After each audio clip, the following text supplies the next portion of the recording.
Зал заседаний, пустой коридор, где каждый взгляд — это мой приговор. Здесь нет закона, нет адвоката, только безликая толпа фанатов моего падения. Вы сели в ряд, ваши глаза словно яд за подряд. Я стою в самом центре огня, пока вы молча стираете меня. А он, ваш палач, он взял микрофон, и в этой тишине только он закон бросает слова, будто камни в стекло. А вам защита не из масок тепло.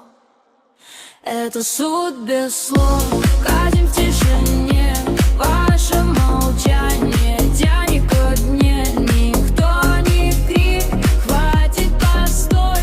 Вы топите правду под черной водой. Один линчует и сотня молчит, так равнодушие в сердце звучит.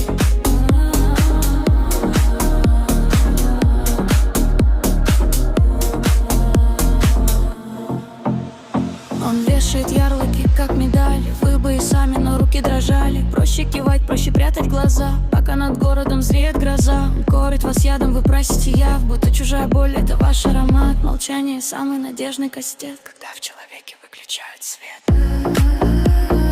Медленно нас нарастанет.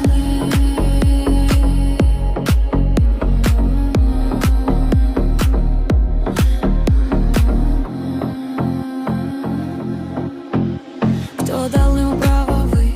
Кто рыл мне могилу, вы? Его кулаки — это ваши мысли, его слова на вас повисли. Судите, ну же, чего вы ждете? Вы в этом болоте со мной утонете. Финальный крик нет. Это суд без слов, казнь в тишине. Ваша